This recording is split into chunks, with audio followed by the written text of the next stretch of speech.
talking about the shadow banking system in particular. Have you ever heard of the shadow banking system? No. It's kind of like an ultra side, like a Batman side of the banking system, the shadow banking market. Have you ever heard of it? Yes. Okay. What do you Fairly. know? I don't know much. I've heard it on the news, and I read it in the newspaper once, but I'm not too sure about it. Okay. Does it sound as scary as it sounds? Yes, it definitely does. Okay. Have you ever heard of the shadow banking system? I have not. Okay, good for you. I haven't heard of it either, so I'm kind of in trouble. No, it's kind of like a complement to the traditional banking system where you go to J.P. Morgan or Bank of America. Do you have like a mortgage or a credit card or anything like that? I have a credit card. Okay. Do you know where the debt on your credit card ends up? Where does it end up? The Norwegian pension system. Would you like to know how?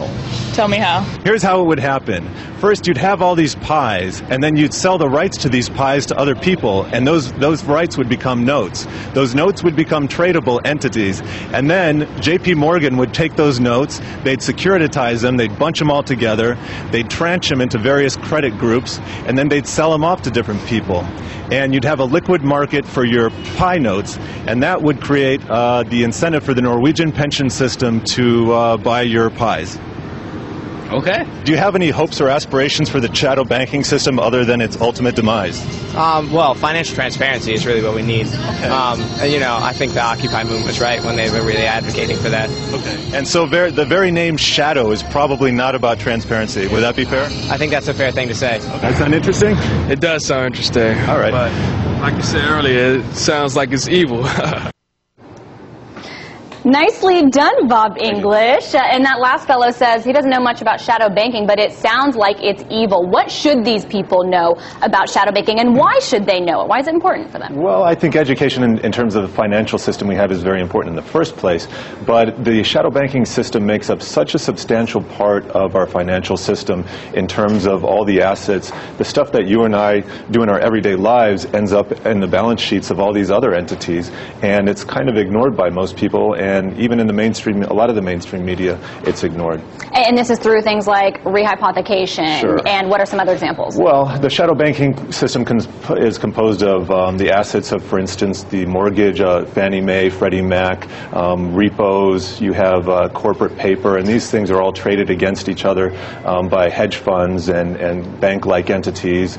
And at the end of the day, you have this incredibly large market that used to be a lot bigger, but has shrunk in recent years. That's right, and we can show our viewers what that looks like, because as it has expanded to surpass the size of the traditional banking system, as you can see by liabilities here that happened in the mid-90s, now what we're seeing is it's starting to come down. And there's one argument that it has with this explosion. It's really provided a buffer against inflation, and that now that this is getting smaller and smaller, the liabilities are coming down, that essentially, if I have this right, the traditional banking sector will pick up the slack, and this will become less and less of a buffer against inflation in the U.S. Now, you don't completely agree with that, but can you break down what is this argument of shadow banking liabilities as an inflation buffer? Sure, and this is just my understanding of the argument as it's been presented to me, but take the premise that we have this debt Ponzi in the U.S., and that to keep the Ponzi going, we have to keep it afloat, at least the total liabilities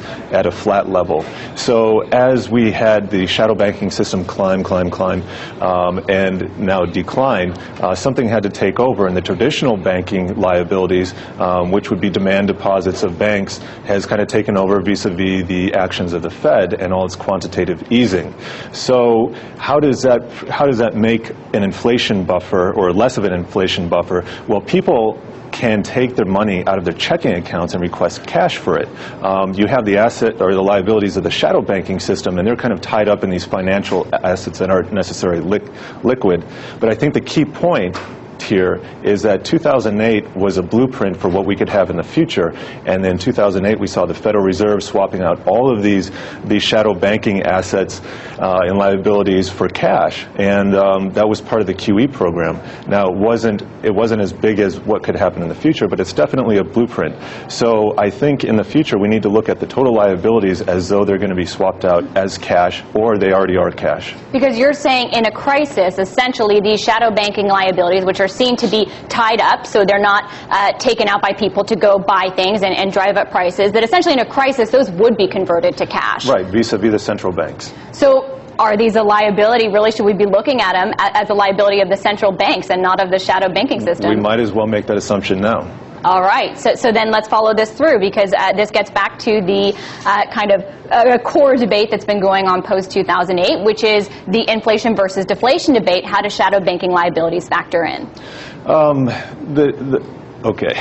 Well, This is a bigger conversation. This is a big conversation. Let's get into it for a minute, and then we'll come back after break and talk more about it. Okay.